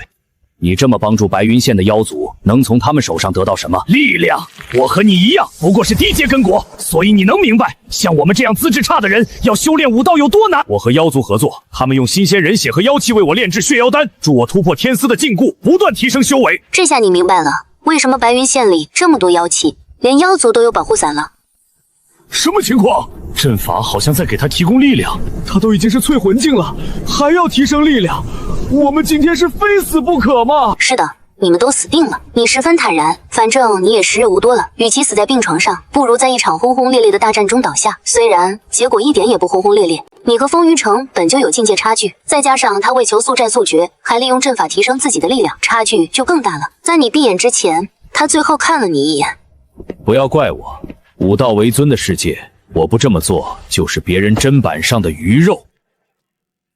等着，我们下辈子再斗。模拟评价：顾目不忘抚匠心，忠魂倒地国不宁，身怀残阳思旧梦，白发全开黑夜明。恭喜你获得以下继承：1. 39年的游历技艺；2. 巨灵5层的修为；3. 过目不忘子，姜还是老的辣子，武学沈家枪，精通武学崩云剑法，入门等等。模拟结束。巨灵5层的修为，我终于能感受到灵气了。用灵气催动的武学，比单纯用身体蛮力轰出去的会强大很多。这次模拟继承下来送的4门中阶功法，从孙仇恶亲兵们手上得到的家传功法也有几十本，所有功法都藏在了我的记忆之中。如果哪天能发挥作用，随时可以取出。金色和彩色的概率，单从数字来看，都提升了10倍啊！燃璧木，俩加起来才2%，想抽中还是得靠运气。模拟冷却中，剩余1年，你可以选择完成以下指引任务，直接获得模拟机会。指引任务：离开黑石帮，带大春前往白云县老家。黑石帮已经困不住你了，回家吧。游子奖励：1. 模拟次数加1；2. 精品词条抽取次数1；3. 引灵丹10。还等什么？陈教官，您这是怎么了？生这么大气？我不吃香菜，谁让你在中午的火锅里放香菜的？陈教官，这是怎么回事？吴队长，是香菜，陈教官不吃香菜啊！什么乱七八糟的？不必慌张，那是个奸细。奸细？快带我去库房！我方才从这奸细口中逼问出，他还有同伙，已经混入库房当值，今日准备将库房中的银两全部弄走。1分钱难倒英雄汉，在现实世界里，钱财是生活必需品。我可不想花时间去赚钱，最好的办法当然是劫富济贫了。那是库房的钱，不能让他们得逞。陈教官，跟我来！好，你们这帮奸细，果然在偷银子。二狗子，你去通知帮主，其他兄弟给我宰了这帮混蛋。后面没人啊！这巡逻队长说我们是奸细，我们是把一些书籍档案搬出来晒太阳，防止上煤啊！干什么？姓吴的，你疯了！姓吴的，你要造反吗？放屁！你们这些奸细，今天一个也跑不了！狗咬狗，这都是靠压榨可怜人赚来的民脂民膏。今天我就替天行道。库房的东西实在太多了，没法都带走，剩下的也不能留给黑石帮。待会儿去码头接大春，顺便让码头的苦力们来库房自取所需，把黑石帮的财产全给他瓜分了。这个面具，屠了我亲人以及整个洛丁村的神秘人，脸上戴的就是这个样子。黑石帮怎么会有这个面具？难道黑石帮参与屠村了？什么情况？这是都是自家兄弟，怎么还真刀真枪干上了？谁跟一群奸细是自家兄弟？四当家，姓吴的要造反啊！都别废话，没有人能骗得了我石老四。只要把你们都干掉，麻烦就没了。上！搞定了！我就说没人能骗得了我。陈教官，不需要你帮忙了，我已经解决了这帮麻烦的家伙。四当家，不对啊，陈教官好像在偷钱啊！姓陈的，你这是什么意思？我堂堂四当家，缺钱用的时候都只敢偷偷拿一点，你怎么能一下子拿1箱？这个面具是谁的？不认识。你先把那1箱钱放下，不然别怪我不客气。不认识你就去死吧！有何？你小子和帮主吃一顿饭就不知天地为何物了是吧？你们都别动，我要亲自教训他。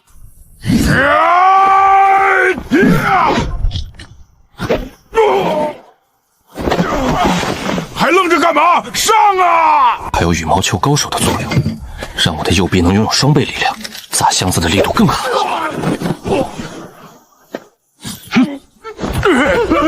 再问你一遍，认不认识这个面具？陈大哥，我真不认识这个面具，你能不能拿个我认识的问我？我绝不说谎。你们有人知道吗？无妨，等下去码头问问帮主13。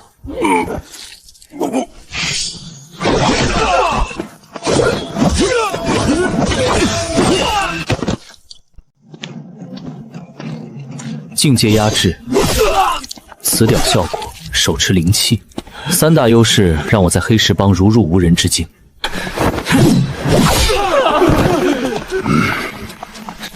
陈毅，你果然是假意投诚。哇，那你可真聪明，这都让你看出来了。给我上，砍死他！老大，上去的兄弟都被他砍死了。没胆量的东西，你们就是因为畏畏缩缩，才让他逐个击破。如果你们一起上，他就是再厉害，能一下子杀光你们所有人吗？你们怎么都不干活了？大春，你也不用干活了，我们回家。好，我听一哥的。 2堂口给我堵住码头出口，3堂口的人上船堵住水路，其他人跟我一起上。我们黑石帮还能让他一个人灭了不成？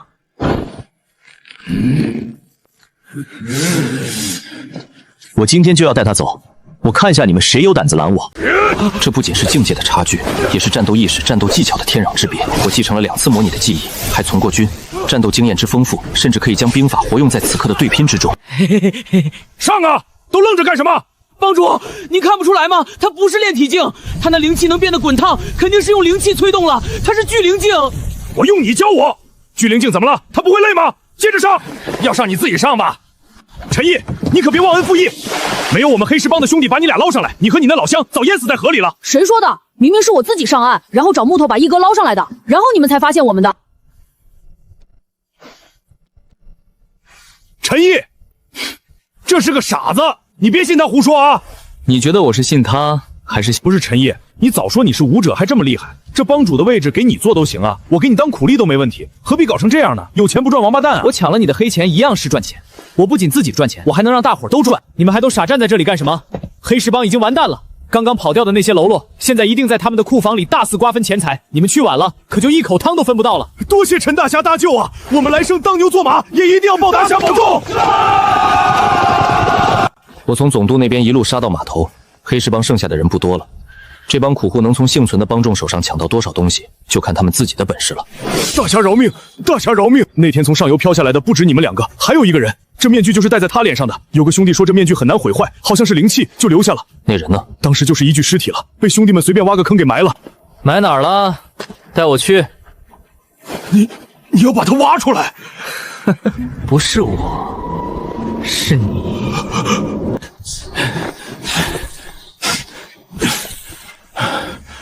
这家伙当时身上有带别的什么东西吗？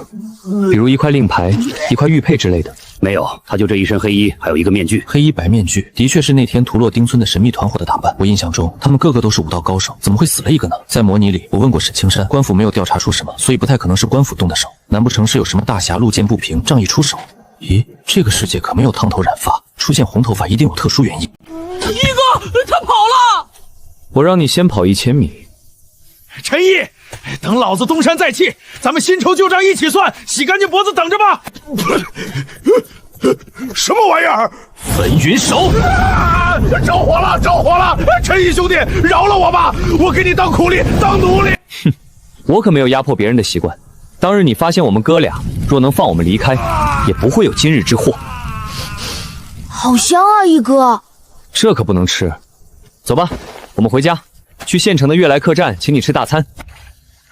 是那只河妖，坐船不安全，沿着河岸走吧。大春，我还不知道你叫什么名字呢。我叫大春啊，哪有人姓大的？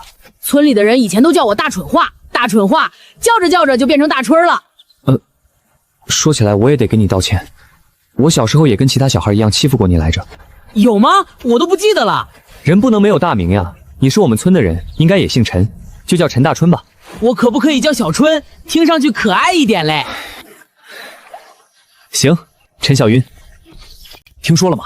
盘踞在城外十里亭码头的那个黑石帮被人给一锅端了，帮派总岛里连块木头都没了，全被搬空了。一个人，好家伙，莫不是说书先生说的那种一位路过的武道宗师吧？这黑石帮可真够倒霉的，惹到了这种大人物。听说县太爷一怒之下也只敢怒了一下。谣言就是这么产生的。黑石帮的帮众有幸存的，他们四散逃走后，大吹特吹我的牛逼，不然显得他们没保住自己帮派多无能啊！没想到县令也听信了谣言，哼，自然是不愿为了一个经营黑帮的小舅子。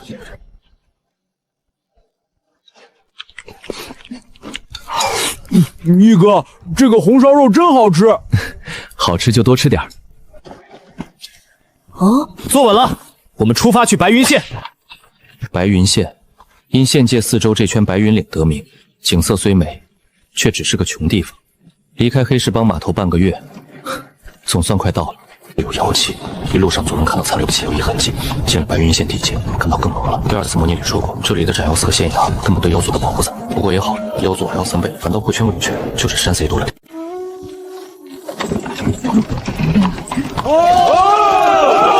此山是我栽，此树是我开。唉，怎么又是你？你为什么要说又？哈哈，不重要，不重要。你们打不过我，还是让路吧。我们20个兄弟打不过你一个，莫非你这马车里装了200个人？什么？车里有200个人吗？一哥，他们在哪儿呢？我怎么看不见他们呀？马车里只有一个傻子。大哥请好，小妹冒犯了，你就当我们是个屁，把我们放了吧。大哥饶命！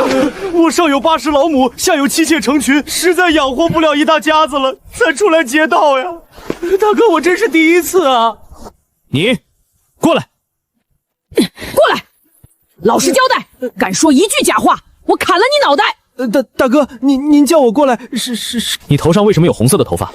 我以前是赤心门的徒弟，我们赤心门修炼的外功叫心火功，这门功法的境界越深，头上红发就越多。听说门内长老都已炼至圆满，个个都是满头红发飘飘。你是赤心门的徒弟，怎么跑到这儿当山贼了？这心火功修炼的时候要注意血气燃烧的火候，我一个没控制稳当，功法暴走，把丹田烧坏了，无法再修武道，就被扫地出门了。后来家乡闹蝗灾，官府添了救济粮，爹娘都饿死了，我走投无路，只能当山贼。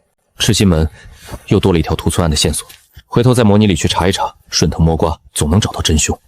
对了，你们山寨的二当家是个二五贼，小心点。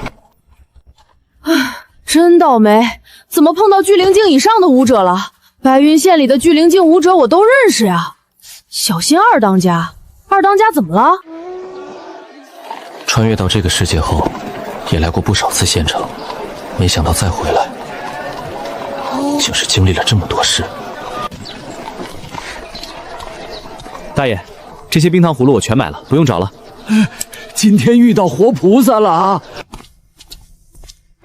客官里面请啊，打尖还是住店啊？住店，1日3餐，4菜1汤，按时供应啊。没问题，马上给您安排。楼上请。小客官，你为何这般看着三娘呀？老板娘，你不觉得咱俩似曾相识吗？客官，你是不是见到每个女人都这么问？梅三娘我啊，可不喜欢比自己年纪小的哦。还好模拟就是模拟，不是什么平行时间线，和老板娘的情缘只停留在第一次模拟里就够了。大春，我要先去我三姐家看望她，你在这家客栈里先住下。我知道。记住，你是客人，不是去打工的。人家叫你干活，别傻乎乎的帮着干。爹娘保佑，让四弟能死里逃生。大哥二姐至今杳无音信，若四弟也不在人世，叫我如何是好？想来是相公当差回来了。三姐，四弟，真是你，太好了，你没事，你回来了，让你受委屈了。这是我外甥女吧？来，楠楠叫舅舅。舅舅吃糖。这孩子第一次见舅舅就要糖吃，给你机灵的。想吃糖还不容易，舅舅这就带你去买，想吃多少都可以。好哎，四弟，你别这么宠他。再说你死里逃生，哪有钱给他买这些？洛丁村被屠那天，是大春拉着我跳了河，才躲过一劫。后来我们遇到了一个好心的老武者，他把我们捞了起来，教了我一门外功。不久前老武者云游去，不方便带着我们就回了白云县。途中救了一个被野兽袭击里的负伤，他答谢了我一些银钱。苦了你了，你那钱别乱花，留着娶媳妇儿。暂时就先在三姐家住下，我去给你收拾一个小屋出来。哥哥，指引任务完成，奖励已发放。系统出品，果然是精品。这引灵丹的丹香比模拟里军营的劣质丹药强太多了，单独几乎可以忽略不计。现在我是巨灵境，白色词条概率降到79%了。精品词条，你可得对得起这2个字啊！夺宝奇鼻，好消息，你的鼻子现在能闻到力的至宝气味。坏消息，不是至宝你闻不到啊！能寻宝的词条，这可是玄幻世界啊！宝贝数不胜数。想来是我境界太低，探测范围太小，或者这里根本就没有至宝。我是不是可以去找万魂符？第2次模拟里，老刘就是回了趟老家后头发开始变白的，8成是那时候得到了万魂符，被消磨了生命力。现实里拿万魂发太危险，现在模拟有人魂供养，杀妖不就行了？有妖气磁苗，还怕找不到妖吗？下一次模拟可有的玩了。三姐，你给我在窝棚里铺床被子就行，不必弄得这么好。我亲弟弟又不是外人，住什么窝棚啊？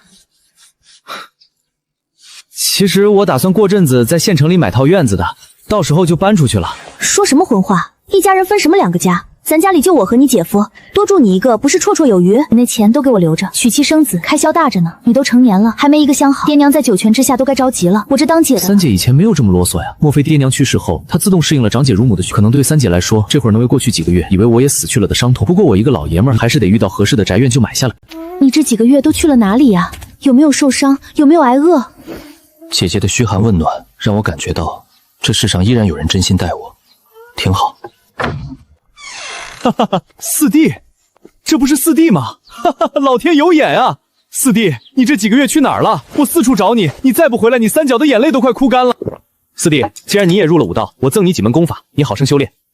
待你功力精进，我引荐你去斩妖司当差，和我一起斩妖除魔，为民除害。岂不多谢姐夫？这些功法我在第2次模拟里早就已经掌握了，不过还得装模作样使出焚云手这类这招式。沈青山怕是要以为我偷师了。斩妖人是个好差事，不过我未必能通过考核呢。四弟放心，修炼上有任何问题就找你三姐夫。你就别乱吹牛了，自己不也才聚灵境？四弟以后说不定比你厉害呢。唉，子孙不继啊，不能重振我沈家往日荣光。姐夫，你最近是不是在查一些衙门的命案？你怎么知道？你怀疑衙门结的一些命案里，那些凶手是被冤枉的，真正的凶手其实是妖族。这你也知道？别查了，这里面水很深，牵扯到的人你惹不起。就算你自己愿意为真相舍生忘死，难道不为三姐和囡囡考虑一下吗？我虽怀疑有人包庇作假，但并没有查出什么证据。四弟，你是怎么肯定会牵扯到什么人的？是我那位已经去云游的师傅告诉我的。白云县里有些事，他老人家可就能比这的每个人都清楚，多的我不方便跟你说了，懂的都懂。总之你不要再查了。四弟，我岂不知查这些案子可能会面对什么？可若是你见到那些被冤杀之人的家人，看到他们的孩子被视作异类，连学堂都去不了，想必你也会理解我。我听县丞相里的人说，半年后巴陵郡斩妖司会有斩妖校尉下县巡查，是吗？正是，郡里每5年巡查一次下辖县村的妖患，再过半年正好是下一次巡查。我知道白云岭所有妖族老巢的位置。届时将这情报交给那校尉，让他们直接去把白云县的妖都灭了，不就好？被冤枉的人可能暂时翻不了案，但这些妖族再也不能害人，至少别让悲剧再发生。凭有妖气词条，我确实能追踪到妖族的位置，不过我没打算现实中去做这件事，等模拟里找到，继承记忆不就好了？四弟，此话当真，千真万确。所以这段时间里，姐夫你千万别再去碰那些案子。当然，郡司如果发现白云县妖患众多，但上报上去的没几个，一定会彻查到底。届时那些被冤枉的人自然就能翻案了。哈哈哈哈！好好好。什么风雨城，我还风雨修呢！这把模拟，我们既分高下，也决生死。开始第3次模拟。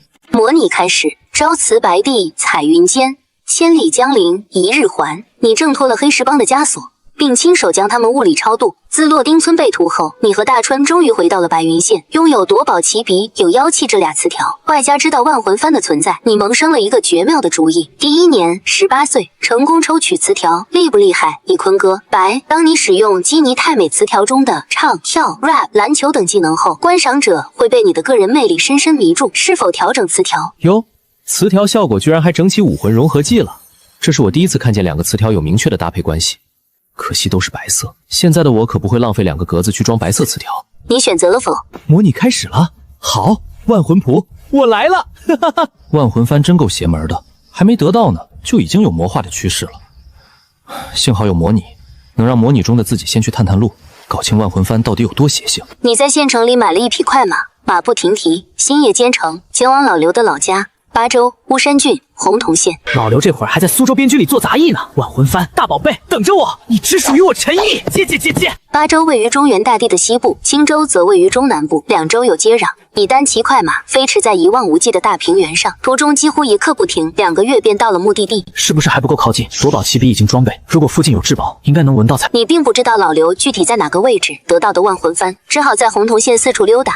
来个地毯式搜索，几天后，整个县大体都逛了一遍了。我虽然境界不高，但好歹是个史诗词徒，探测范围总不可能只有身边几百米吧。这几天至宝的味道没闻到，妖族活动留下的妖气，你倒是看见不少。思来想去，你觉得只有一种可能，万魂幡还没来。老刘是在第17年得到了万魂幡，只要能截胡老刘，就能获得万魂幡。所以你决定先回白云县，让洪洞县的一切不因为你的出现而产生偏差。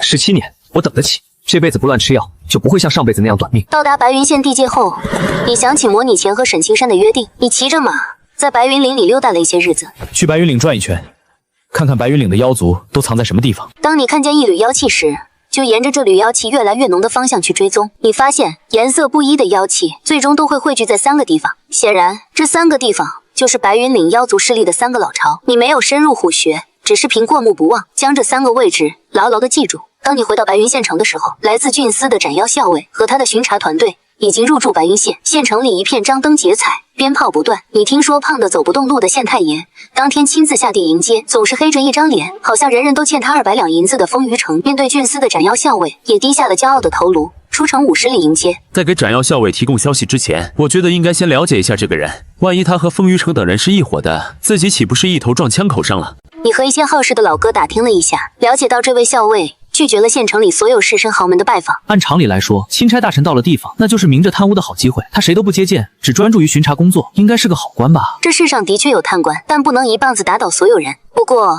稳妥起见，你觉得还是应该写匿名信，偷偷送进驿馆就好。你还知道回来？你这一次消失的比上次屠村后消失的还久，你想吓死我是不是？陈韵，别生气了，四弟是去忙正事了。他一个无业游民有什么正事？闭关练功。好，欺负我不懂武道。行，你是去闭关，麻烦你下次闭关前跟姐姐说一声，去哪儿闭关了，要闭多久，行不？四弟，你是不是调查妖族老巢去了？为何不和姐夫商量？我可以调我手下的斩妖队帮你。不必这么麻烦，我已经全部查清楚了。四弟好本事，是你那神秘的师傅帮你的吗？算是吧，妖族的位置都写在这封信里了。我打算今晚偷偷送进驿馆。我不希望你牵扯进来，以免给你带来麻烦。姐夫，你要自己去送。风雨城这会儿可能已经盯上沈青山了，让他去送信不是个好主意。其实我还有一个更合适的人选。风主司、曹县令，白云县内妖患清明，百姓安居乐业，不为妖患所扰，二位功不可没。此番回郡司，我定汇报镇妖将大人，为白云县治妖有功记上一臂。全仗老天眷顾，那些妖魔很少来我们白云县。张大人，我有冤要伸。哪儿来的刁民？莫不是要行刺张大人？来人啊，乱棍取骨！住手！曹县令，一个柔弱女子罢了，让她把话说完，不必动手。张大人，求你为我主持公道，我的丈夫是冤枉的。他敦厚老实，待人友善，亲朋邻里对他为人无不赞不绝口。他从未杀人啊！我是一名斩妖人，只处理妖患。你若是有冤要申诉，应该去县衙，这不是我该做的事情。张大人是妖患啊，衙门屈打成招，逼我丈夫为妖顶罪。还愣着干什么？把这个疯女人拖走！张老，住手！夫人，你慢慢说。农妇边哭边说，将事情的来龙去脉一五一十地讲了出来。陆陆续续的，又有10几个百姓从人群中走出来，跪在张淼身边，哭诉自家亲人的冤情。曹县令，这么多喊冤的人，你这个县令当得不够称职啊！这都是些刁民啊，张大人，你可不能信他们的话。诸位百姓，今日便在这城门口，曹县令要重审大家的案子。曹县令，没问题吧？没问题。张大人，这里面有白云县所有妖族藏身的位置，是一位贵人托我交给您。想来今日当街申冤的主意，也是这贵人教你们的吧？张大人，风雨城跑了！追！搞定了。之后，所有冤案都被翻案，胖县令重审案件，把自己审进了大牢。风雨城跑了，他是个地头蛇，退路很多。郡司和县司的斩妖人根据书信中提供的位置，携白云县驻防营的500士兵前去围剿妖族，结果空手而归。张淼并没有因此怀疑农妇提供的是假情报，因为他们在那几个地方确实发现了大量妖族活动的痕迹。张淼推测是逃跑的风雨城去通风报信，让妖族逃走了。没想到这位风主司也是幕后之人，我本以为最多牵扯到县令罢了。白云县的事情解决了，三姐一家应该不会像之前模拟里那样惨了。万魂幡还有17年才出现，这段时间不能光家里蹲，我还有事情可以做。姐夫，你知道赤心门吗？知道，是我们巴陵郡的一个2流宗门。怎么，你想去拜师？正是，不过我只有低阶根基，不知道人家愿不愿意收。如果你很想去的话，我可以为你引荐一番。姐夫虽然境界不高，但沈家祖上和赤心门的一位长老是旧识，让你入个门想来不难。那太好了，现实里也可以复刻这一套办法，铲除风鱼城这帮家伙，到时候还能提前布置一下，防止风鱼城逃跑，真正实现一网打尽。第2年19岁开始词条抽取成功。异族最严厉的父亲今，当你与非人族战斗时，自身血气最高可以提升至100倍，非人族对你造成的伤害无条件弱化100倍，且异族蛊惑对你无效，非我族类，其心必异。战斗吧，勇士！是否调整词条？哇哦，金色传说，1.9%的概率，有点说法啊！对异族特攻，我打异族剧痛，异族打我不了我，对异族永远清醒。要知道，这第3次模拟，我是打算利用万魂幡去杀妖养仆，再让万魂幡反哺自己，像老刘那样打破根骨限制，快速提升修为。有了这个词条，杀妖可就安全又轻松了。而且这个词条不是只针对妖族，是异族，所有非人族群都是异族。现在就差个万魂幡了，不过去赤心门也挺重要的，看看我能不能查出更多和洛丁村被屠有关的线索。还是把努力必有收获换掉吧。这个词条只能保证重复做一件事，不会一点收获都没有，属于兜底的，不能追上线。你用异族最严厉的父亲替换了努力必有收获。